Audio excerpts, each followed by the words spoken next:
Hey guys, happy summer. It's coming to an end. I am ready for that fall weather and just a warm chai tea latte. How about you guys?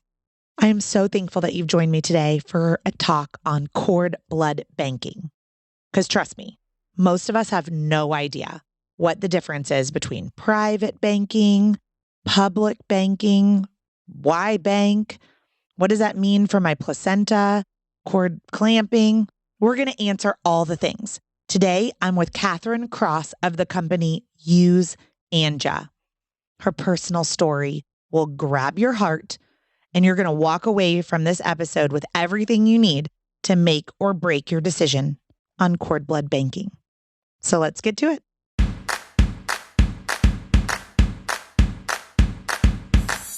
What does a contraction feel like?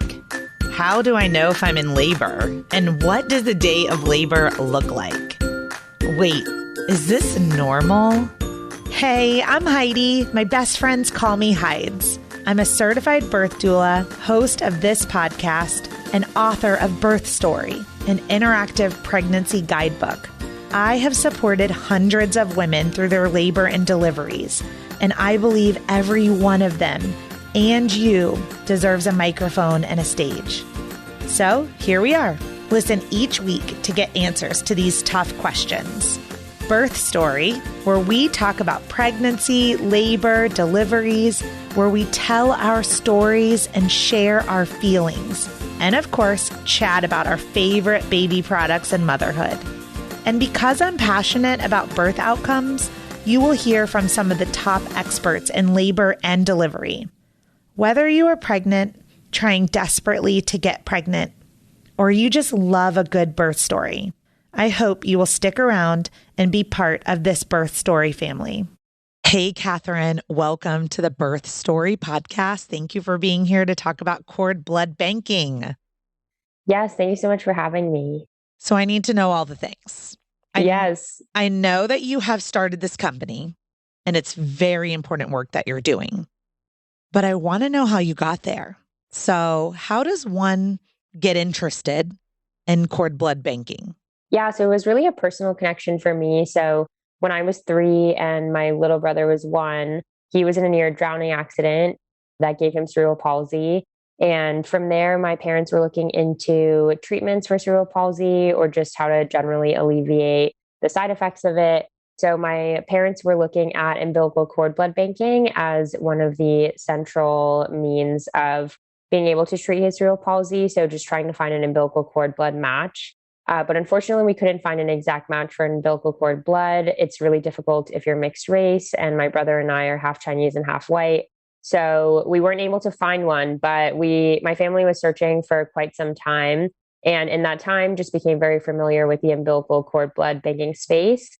So when I was thinking about starting a new business, this was always something in the back of my mind that I thought I should be connected to because I feel very passionate about it and just know a lot about the space.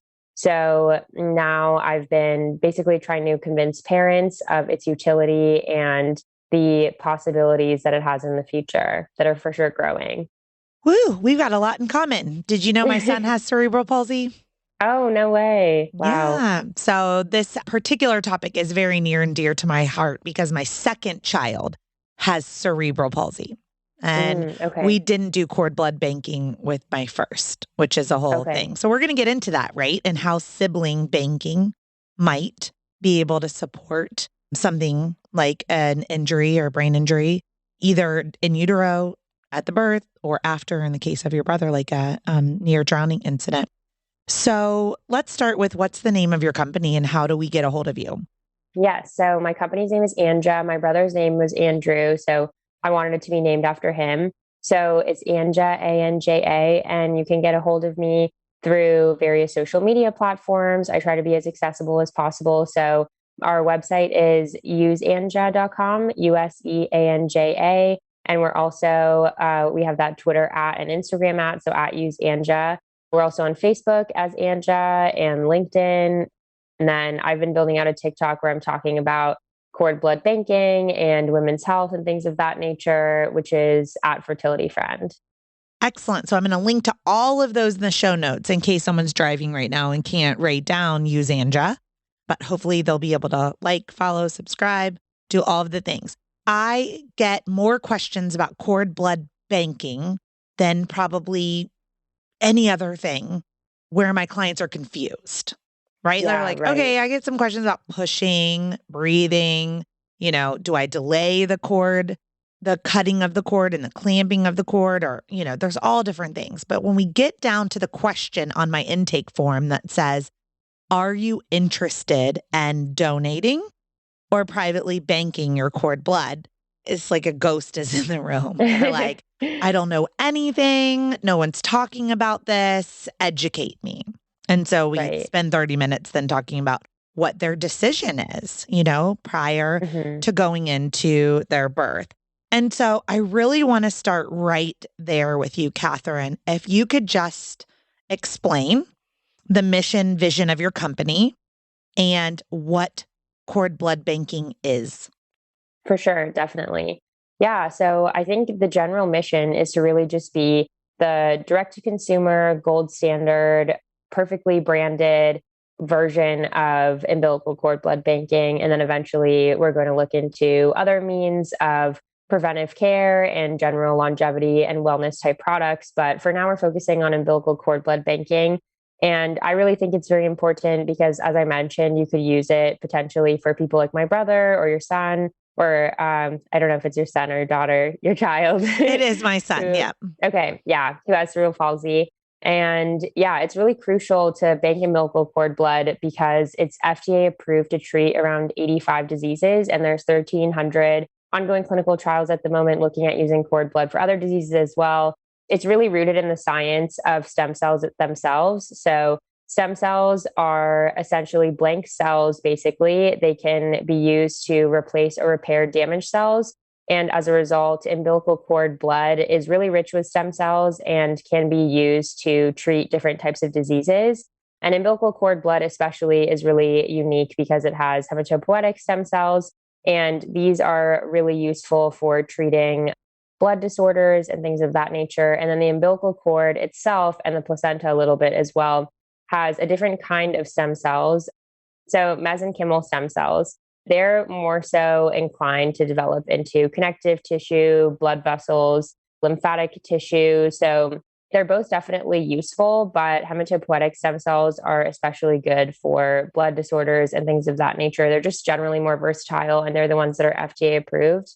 So, both of them are really useful if you can bank the umbilical cord blood as well as its tissue in order to just create a form of peace of mind for yourself that your child will always have access to these stem cells. So, if your child ever doesn't, if you decide not to bank umbilical cord blood and tissue, then there is a chance that you could be able to access stem cells later on should your child need it. But that would be through things like bone marrow, which has a much lower volume of stem cells. And it's also a very painful extraction process. Or you could potentially gamble and try to find a match through public banks. But it's actually really difficult to find a match if you're a person of color, or especially if you're a mixed child, like my brother and I are. We're both half Chinese and half white, because matching really is aligned with ethnicity. So you basically have to find someone that's your exact ethnic match. And on top of that, there's a pretty high chance of rejection, around 71%. So, in the same way that organs can be rejected, these kind of stem cells can be rejected. So, some people just decide not to risk it anyway if they're already sick. So, it's really just best if you always ensure that your child has access to their own stem cells. And also, I think a common framework that parents approach umbilical cord blood and tissue with is that they think, oh, it's a super slim chance that my child will get any one of these 85 diseases, so it's not worth it. But I actually challenge that idea because I really am convinced that every parent will use umbilical cord blood stem cells at some point in their lifetime, even if their child spends their whole life being healthy. For instance, my grandpa recently started showing signs of dementia, and because my family has always known about stem cells, my mom immediately tried to find stem cells for him and was able to. And then he just started showing general mental clarity. So it can be used for anti-aging, even if you spend your whole life being healthy and things like that. So one of my huge missions for the company is just to keep parents up to date with stem cell research updates, so that they know when and where they can use their stem cells and it's not just forgotten about and thrown away, which I think is really common right now. Yeah, it's 85 today. We don't know what that number will be in 40 or 50 or 60 years from now for the number of diseases that these stem cells treat. I have a lot of questions, especially Yeah. some that listeners wrote in on. So I did an Instagram story and got some questions put in. Okay. The Sure. first big question, can you have multiple transfers? Yeah. So that's definitely common for people that want to use cord blood for ongoing treatments and such. But pretty much you can definitely use it more than once. Excellent. This one has sort of haunted me. I know the answer now, but I'm going to ask you so you could tell the Sure. whole audience. Is cord blood only good for a sibling or a parent or someone else, or can a child's own cord blood be used to heal themselves? Yeah, so this is for sure a common misconception on my TikTok when I talk about cord blood banking. Just because it's such a novel concept, it usually goes viral. To me, viral is more than 10,000 views. I've had a video get up to 2.7 million views, and it's always flooded with, I think the most common comment is, I heard it's only good for your sibling, but this isn't true. People have this conception because there's this thought that if a disease is genetic, for instance, then this disease would then transfer to the stem cells, so you couldn't actually use it for the child's own care, but you could use it for their sibling. But the truth is that you could use it for both. So that genetic aspect is definitely true, but there's a lot of diseases. For instance, my brother's cerebral palsy that isn't genetic, and his own cord blood could have definitely been used to treat him. And along the same vein, siblings are about a 75% match. So siblings can definitely use it as well. That's a high percentage for a match, 75%. Yeah. I know. And this is where I said I kind of get haunted because later I learned, at the time I didn't know my child when I was birthing him. I didn't know he had cerebral palsy. That diagnosis Mhm. came 2 years later, even though we had like signs and symptoms pretty early on within a couple of months, but I had not done it for either child. And here I am, that small percentage with one of the Mhm. 85 diseases. Now it's like, well, should we go to some other country where we found a match and do a stem cell transplant? That gets a little controversial because there's some things that we are looking to do in the United States that they don't let you do here, but say they let you do in other countries. So I say all that because this is really something to think about in your pregnancy, y'all. Like, if you haven't considered this, I want everyone listening to really start thinking about how important is science to you, the future, proactive care versus reactive care. These are questions in our parenting philosophy that we need to ask ourselves in advance when you're doing your birth plan, when you're doing your birth classes, when you're preparing for birth. Reaching out to at use ANJA on IG or following the TikTok at Fertility Friend and learning more. I mean, just the fact that you're listening to this podcast today is great. So we're going to dig in a little bit more, Catherine, if that's okay. The next biggest question was around, of course, ding, ding, ding, ding, ding, cost. Mhm. So on average, what does it cost at the initial harvest and then per year to continue banking? Right. Well, so it depends on a couple factors. So one is whether or not you want to bank your cord blood or your cord blood and cord tissue. So as I mentioned, there's two different types of stem cells, hematopoietic and then mesenchymal. So in the cord blood and cord tissue respectively. I formally recommend doing both just because why not have more access to stem cells and different types of them? So if you choose to do cord blood only, then it's obviously cheaper.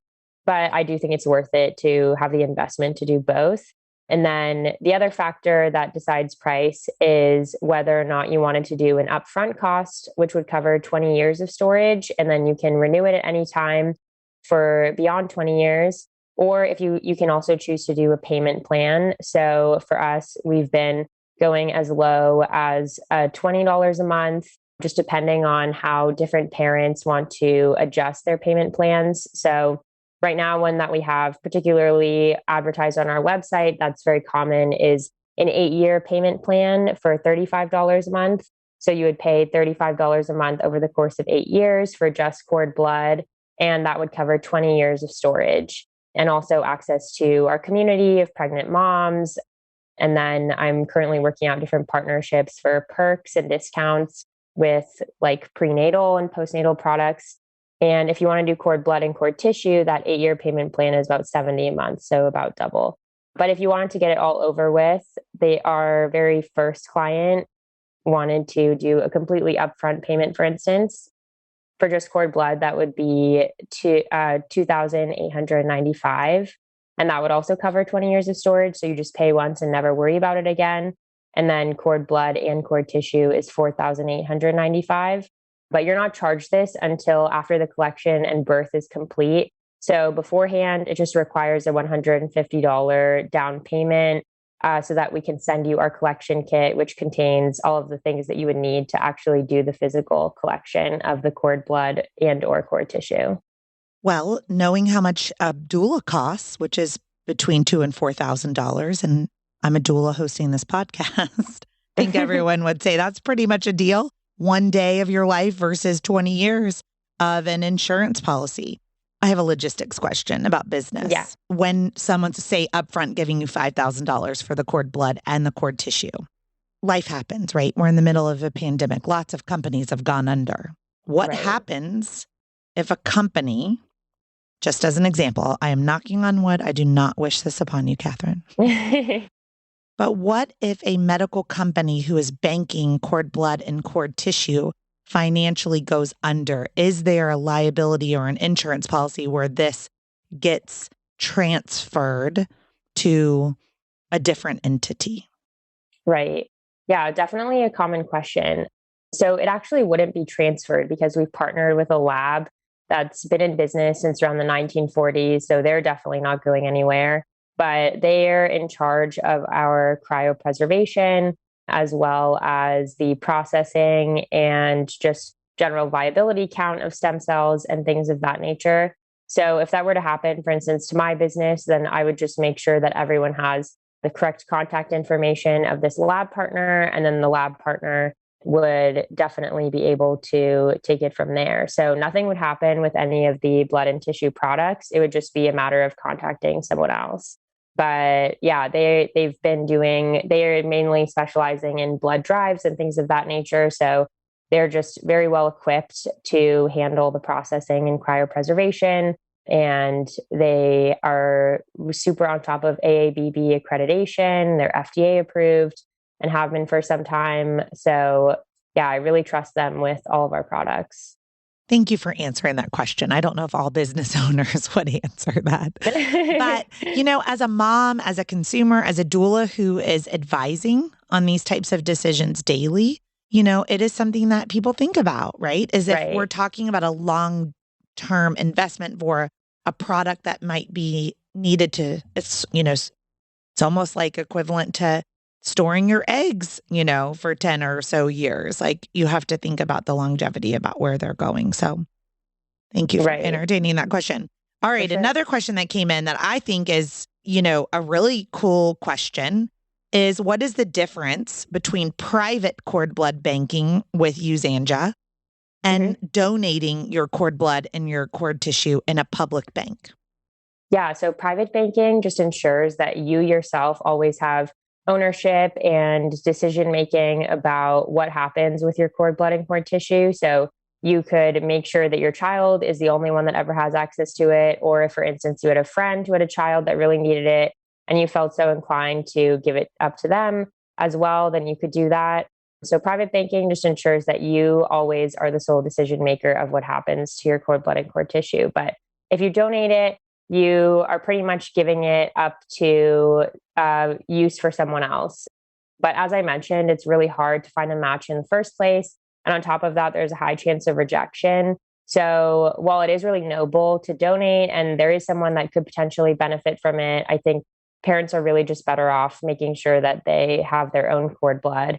So my clear vision for what my dream future would be is that every parent is able to bank their own cord blood and cord tissue so that they always have their own access.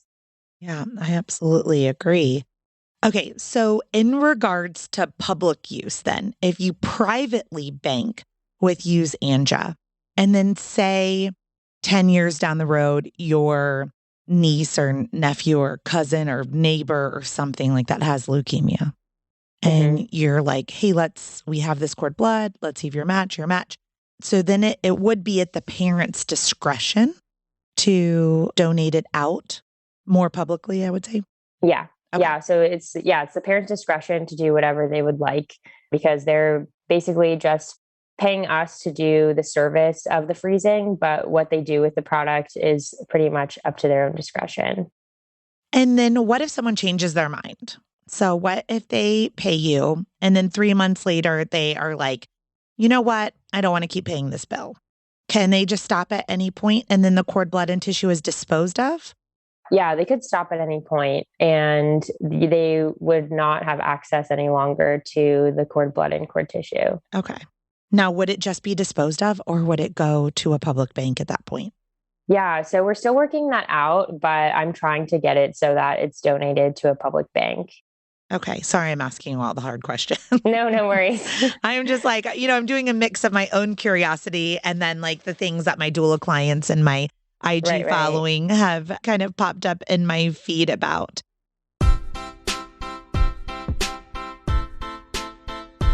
Okay. I am interrupting this episode with Catherine about cord blood banking because she has offered all of the listeners of the Birth Story podcast a discount code. So you can go to useanja.com, that's useanja.com, and use code BIRTHSTORY for $100 off when you choose private cord blood banking with Use ANJA. Now, back to this episode.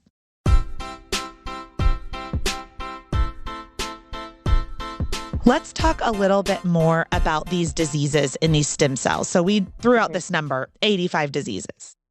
Right. Can we talk about a couple of them that it could make a life-changing difference? Yeah, definitely. So cord blood is FDA approved as a treatment for lymphomas, certain tumors, anemias, inherited red cell abnormalities, leukemias, some inherited immune system disorders, bone marrow cancers, and inherited metabolic disorders. But a lot of the ongoing clinical trials are currently looking at using it for hearing loss. And this is the cord blood or cord tissue stem cells. So collectively, there are clinical trials looking at it being used for hearing loss, autism, cerebral palsy, congenital heart defects, Crohn's disease, diabetes, Parkinson's, general anti-aging, like I mentioned with my grandpa who was showing early signs of dementia, stroke, large brain injuries, multiple sclerosis, Alzheimer's, heart disease, liver disease, and general injury healing. So it can really definitely be used for a wide variety of disorders and such. But a lot of these clinical trials, even though I feel like clinical trials has a connotation that is in its early stages, but for instance, with cerebral palsy, there's been quite a successful ongoing study at Duke University for the past couple of years, which is how my parents found out about umbilical cord blood. And they've been pretty successful. They've had successful stem cell transplants where kids who have cerebral palsy or other neurological disorders and such are showing mass motor skill improvements within even the first year of receiving a stem cell transplant. So although it's in clinical trial phase, it's definitely already showing progress and could definitely be used for that. Yeah, I was going to say, I actually had a doula client who went to Korea with their daughter to have a stem cell transplant because the type of cerebral palsy she had wasn't approved yet in the United States. So it's really important that we have these options available and that we continue to do these clinical trials. So I know cerebral palsy is near and dear to my heart and to your heart. And so let's talk about your brother and my son for a little bit. Sure. And let's talk about how cord blood banking, if we had made that decision, if your parents had made that decision, if I had made that decision, what are some key things that we believe from these clinical trials and the data that we've seen of the types of changes that would occur if they had access to stem cells. Right. For sure. Yeah. Well, so within this Duke University study that I mentioned, people were showing mass motor skill improvements and things of that nature. And so I think for my brother, for instance, his near drowning accident was pretty severe. So he couldn't walk or talk, could really just smile. And that was his main like response mechanism, but he had a lot of involuntary movements. And he actually passed away this past February, which is why I created ANJA. But he passed away due to ongoing pneumonia complications. And it really was because of things like he had a lot of phlegm buildup in his chest, for instance, and wasn't able to voluntarily cough it out or didn't really know to. So coughing was involuntary and just sort of happened when necessary and things like that. So if he had access to cord blood, for instance, then the stem cells could have potentially helped his motor skills. And from there, he would have probably been able to recover more easily from pneumonia and then may have even prevented his passing and things like that. So to me, I definitely think could have been super impactful. Yeah. And so let me see if I've got this right. So the stem cells essentially are blank cells. So they can get injected into the body and go target where there has been injury or damage. Yes. And create new cells. Yeah. Basically replace or repair cells that are damaged. And so he definitely had a lot of damaged brain cells. Gosh, science is so cool. But part of Right. science right now, where we're at in this, is making a choice, saying yes, and also having the financial resources to be able to say yes, right? Not Right. everyone who's pregnant has the ability to say yes to this.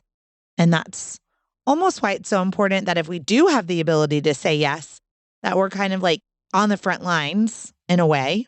I look at it almost as like donation or giving too towards science and research for those that can afford it, or investing in everyone else so that this science can continue to evolve. Catherine, I am just so proud of the work that you're doing. And I'm so proud that you took a story and a major life event. Like, I mean, we don't have an hour and a half to talk about what it's like to have a child or sibling with cerebral palsy, but significantly changes and impacts your life. To have taken that and turned it into something beautiful. And I love that it's in honor of his name too. So thank you for doing this work. Yeah, I love it. I always love marketing and social media and things like that, but I also really love impact and healthcare as a result. So I think this is a good combination of the two because I really want this to be aligned with like the premium wellness products like placental facials and like things like that are like seemingly not a necessity, but could be. And so I guess I really want this to be seen as really a necessity, but also something that's glamorous and could have a really good user experience and just be a good product. Yeah, I like what you're doing. I think branding it is absolutely the way to go, right? Making the consumers understand what this is. I mean, that's the whole point of this podcast too, right? Like just education. Like, what is it? Why do we do this? How do we do this? Right. And I guess that leads me to how do we do this? So if someone's pregnant right now, they're listening to this podcast, they're like, okay, Heidi, Catherine, you've sold me. Like, I've got to do this, right? And they go to useanja.com. What does that process look like? So can you walk me through the user experience? Yeah, definitely. Yeah. So if you go to our website, then in the corner or on the main page, there's an enroll button. So we definitely try to keep it as easy as possible. So you just hit enroll. It'll take you to a list of our different payment plans. If you want to discuss alternative payment plans or things like that, then you can definitely feel free to contact us. At the bottom, we have a mail button, so you can email us or me specifically. So our general company email is hello@useanja.com. And so we respond within 24 hours and we can get back to you to work something out.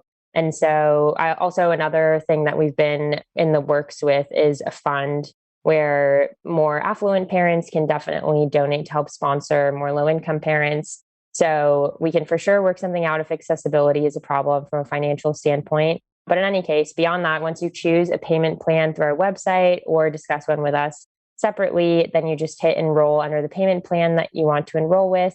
And then it will take you to a page where you just insert your credit card information and shipping address. And then we will ship you our collection kit. And the collection kit contains a blood bag with anticoagulants, a couple of vials to collect the mother's blood so that we can test it and things of that nature. And then there's also a small jar for the umbilical cord itself if you decide to collect tissue. And so with all of those, you can just store it, the entire box, at room temperature and keep it with you throughout the duration of your pregnancy. And then whenever you are giving birth, then you just bring it with you. So it basically becomes a part of your hospital bag. And if you're giving birth in a hospital, you just let your admitting nurse know that you are collecting cord blood. But if you're also doing a home birth with a doula or midwife, I know a lot of doulas and midwives tend to have experience with this too. So if they have had experience, then it's generally pretty easy. But if they haven't, then we're also happy to hop on a Zoom call and walk them through the process. But we have instructions with pictures inside too. Yeah, I appreciate that because I was going to ask you about home birth. I know that the birth centers, for anyone that's planning a hospital birth or a birth center birth, like they have a release form. They are equipped to do this. Once it is let's say it's a hospital birth and you've given birth, it's collected. Well, now you may have to stay in the hospital for 1 to 3 days. Mm-hmm. What do you do with it once it's collected? Yeah, so you just leave it with you in the hospital and you call our shipping team. So there's a phone number on the box. And so you can call up the shipping team and they will pretty much come pick it up within the first 24 hours. So after the collection, you don't have to worry about anything. And then we will get it and bring it to our lab, as I mentioned. And then they will process it, create a certificate that has a stem cell count and things like that. And then we'll get that to you within the first month. Does insurance pay for any of this? No, but I actually started having meetings this morning with insurance providers. So I am definitely trying to be an advocate on the front line for it to be covered with insurance or at least offered through employee benefits packages. So if any of the listeners happen to work in insurance, then also feel free to hit me up. I have another question though, because this is where the insurance question came up is if it's a collection from, the doctors and the nurse, they're doing work to collect it. So that's really important. Like you as the birthing person are not like reaching down and putting a needle in your umbilical cord and extracting cord blood. Your medical team is doing that for you. That's why I asked about insurance. Would they expect to get a separate bill for the collection from the hospital? Yeah, so some providers definitely do request compensation, and that's part of the reason why it is an expensive process to bank umbilical cord blood, because we have varying costs like that we want to make sure that we account for. So we cover that. Okay. I was just thinking about that. And then I thought, if I'm laying there and I've just given birth, I want to make sure that I'm not responsible for collecting the cord blood. So, right. So the midwife, if you're at a home birth, would do that.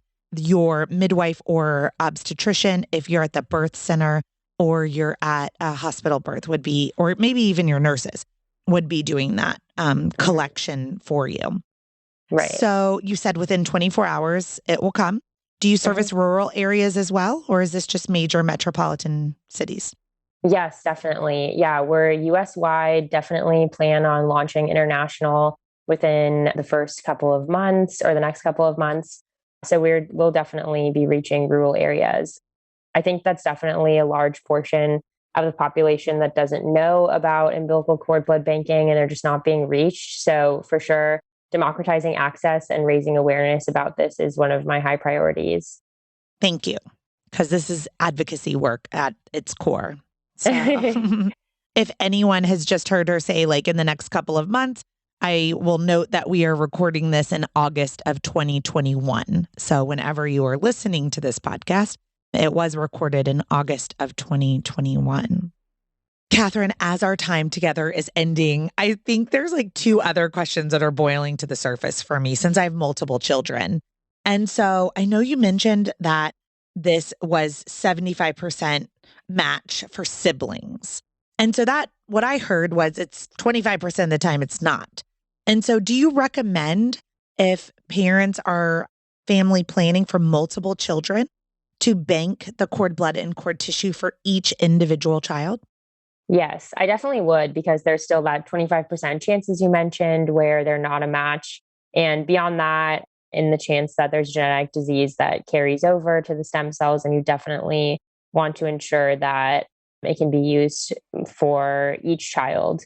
So I know some parents, if you're going to choose to bank it at all, then once is better than none, but I would definitely try to do every child. I was also thinking about how I want to live forever. And so when you said it was like a 50% match for parents, I'm like, so there would really literally be an opportunity that like if I got one of those diseases, those 85 diseases, there's a chance that like me getting pregnant, having a baby and banking their cord blood could literally save my life. Yes. Yeah. Because it's a 50% chance match for parents as well. So, sort of my sister's keeper-esque, but it could definitely be used for yourself. I just think it's beautiful science. So, Yeah. okay. And then before you go, like, I think about my money just going into an abyss. Like, I give it to you, and then you say that this carrier picks up my package and takes it somewhere. But is there a way to like track that? Can I like, just like I can check in on my eggs and my embryos, like, can I check in on my cord blood and my cord blood tissue? Yeah, definitely. Yeah. So we're currently developing out means of parents being able to be really connected to the product, track status and things like that. But right now, if you just wanted to have a general status update, then you can just email us hello@useanja. As I mentioned, we respond within 24 hours. So we can for sure get back to you with a general product status update. And we will try to update you on a regular basis, even if you don't solicit it as well. Okay. Thank you. I mean, maybe everyone doesn't want to babysit their cord blood like I would want to. Could they make the decision in the moment? Like if there's a birth injury? Yeah. Like when I Yeah. knew my kid had lost his heartbeat and they were like, push. And I was like, oh shit, this is not going to be good. You know what I mean? Because he was Yeah. without oxygen for so long and they're whisking him away to the NICU. Like at this point, could the doula or someone speak up and say, let's harvest that cord blood just in case there's a brain injury? Yeah. So they could, but they would have to have pretty fast access to one of our collection kits. Yeah, it's dependent on how soon they notify us. Okay. So this is my point I'm going to make with that to my audience is that Okay. when I'm doing my planning with my doula clients and we're talking about placenta encapsulation, I have some clients that are like all in, right? And then others that are all out and then others that are on the fence and they're like, oh, I don't know. And I'm like, if you are on the fence, your answer needs to be yes, because I can't go back and get that cord blood. I can't go back and get that placenta. I can't work backwards, right? Right. So as an example, we know ingesting your placenta can really help quickly raise your iron levels.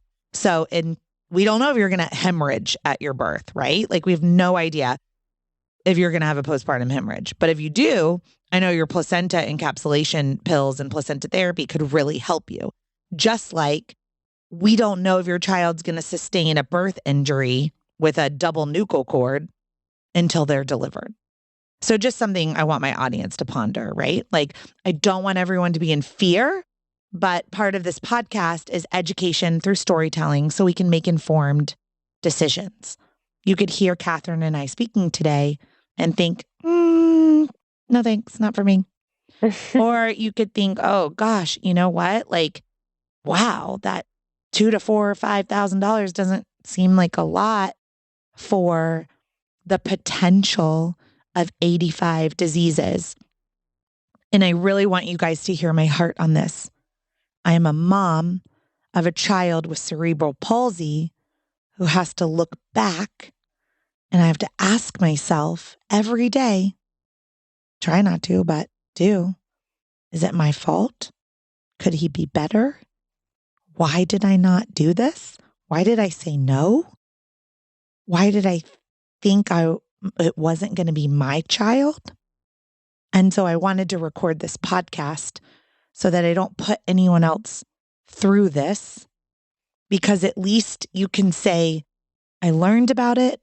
I was educated about it. I knew what it was, and I made decision X, Y, or Z. That's my speech for today. So, yeah, I mean, for sure. And I would emphasize that it's even going beyond those 85 diseases that are FDA approved to use cord blood as a treatment, because for sure the science develops every year. I mean, even recently I read an article about scientists looking at using stem cells for treating PCOS or even treating hair loss. So I think while those are definitely more cutting edge within the past year or so, and it's not common practice to use stem cells for those reasons, definitely within 5 or 10 years, it could be common practice. So you're really investing now into the future of medicine, which is certainly developing. It absolutely is. So I think everyone's got the process, right? Like we reach out to useanja.com. We get our collection kit. We pick our package. We get our collection kit. You bring it to the hospital. You sign your form. They come and pick it up within 24 hours, and then you take a deep breath for the next 20 years. Yes. That's what it sounds like to me. What gestation of pregnancy do you recommend? Like, I know, like, you can go into preterm labor, but like, what do we recommend for proactive care versus reactive care for making sure by blank gestation, you've got your cord blood banking buttoned up? Yeah, I definitely think within the second or third trimester, a parent should start thinking about it. Giving birth prior to your due date is definitely super common. So it's for sure good to have it aligned so that you can get your collection kit ready to go and things like that prior to the last month of pregnancy. So definitely within the second or third trimester. Thank you. Well, Catherine, this has been so informative and really helpful. I'm really proud of the business that you're growing, and I can't wait to be a part of it. So thank you for sponsoring some of the podcast episodes that are upcoming. And before we go, is there anything else that you want to say? No, I don't think so, but I definitely encourage parents to check out ANJA and just learn more about the future of stem cells, because it's really definitely, I would claim personally that you will use stem cells at some point in your life if you have access to it and are informed. So one of our big goals is to keep parents informed through our communities and things like that. So we plan on having more perks for parents coming up in the next couple of months too. So I really encourage you to think with ANJA.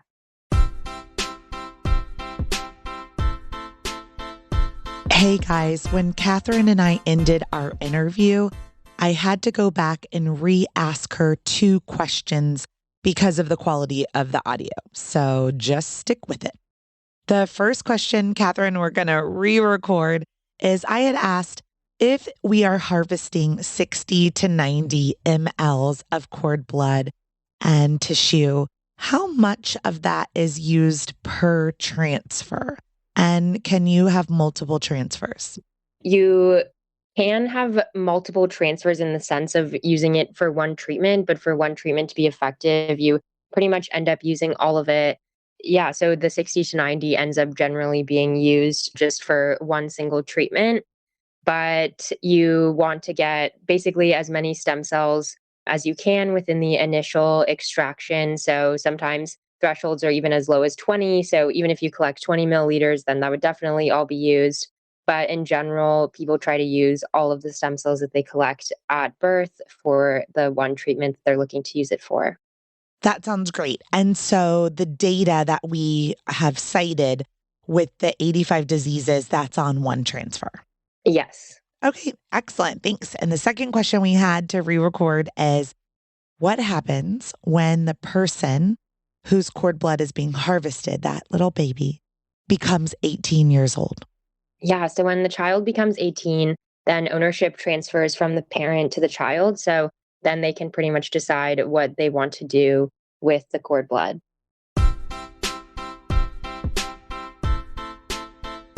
Thanks for listening to today's episode with Catherine Cross of Use ANJA. I have learned so much, and I'm quite thankful for Catherine because she is offering all of you $100 off with code BIRTHSTORY when you sign up for cord blood or tissue banking with useanja.com. That's USEANJA.com. $100 off, code birth story. Thanks for listening. See you next week.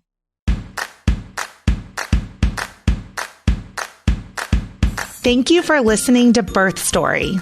My goal is you will walk away from each episode with a clear picture of how labor and delivery might go, and that you will feel empowered by the end of your pregnancy to speak up, plan, and prepare for the birth you want, no matter